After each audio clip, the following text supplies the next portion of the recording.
ស្រីបងប្អូននេះមកធ្វើវីដេអូសម្រាប់អំភ្លីបងប្រុសនៅខាងស្រុកអង្គរសខេត្តកណ្ដាលពីមុនមកគាត់រៀបដាក់ក្នុងអំភ្លីតូចមួយទេណាតែគ្រឿងខាងក្នុងនេះគាត់រៀបនៅកន្លែងគេបងប្អូនដឹងថារៀបនៅកន្លែងណាដែរទេឥឡូវគាត់ឲ្យខាងបងប្អូនរើចេញដាក់ក្នុងអេកូវិញហើយនៅ Bluetooth ហើយគ្រឿងក្រៅដែលយើងប្រើនេះអានេះខាងក្រៅនេះគឺរបស់បងប្អូនតែ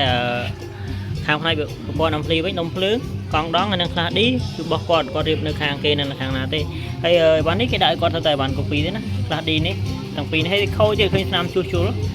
ទៅឃើញស្នាមជួសជុលអស់ហើយតែវានៅលឺវាជួសជុលហើយតែវាខ្សោយបន្តិចខ្សោយយើងរបស់ស៊ីនយើងហើយភ្លើងវាស៊ីបានតូចទៀតទៅអំភ្លីនេះវាស្ទើមួយសេតដុំភ្លើងនេះក៏ស្ទើកង់ដងនេះក៏ស្ទើដែរវល់វាតូចត្រូវគេមួយនឹងភ្លើងគេតូចដែរ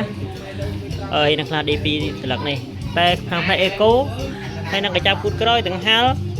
នេះអីទៅរបស់បងអូនទេអានេះលើរួចរាល់ហើយញ៉ាឲ្យគាត់ថ្ងៃនេះវិញណា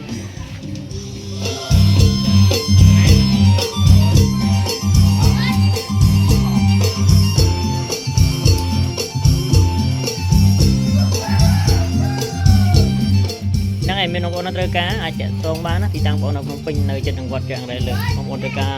អំភ្លីចាស់ដែលខូចម៉ាស៊ីនវាអាចតម្លើងឲ្យខ្លាំងបានឬក៏ចង់រៀបថ្មីតម្លើងធំអាចចាក់ទងបានទីតាំងបងប្អូននៅភ្នំពេញនៅជិតនឹងវត្តយ៉ាងរែលើបាទនេះធ្វើវីដេអូញ៉ាឲ្យគាត់វិញឥឡូវ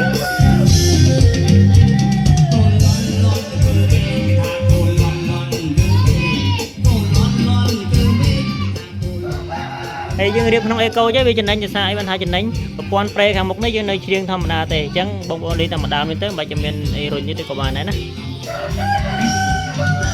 ហ្នឹងហើយយើងក្រោយសូមអរគុណបងដែលបានចូលមើលសូមជួយ share ម្នាក់មួយផងទាំងក្នុង YouTube ទាំងក្នុង Page យ៉ាងមកអរគុណច្រើន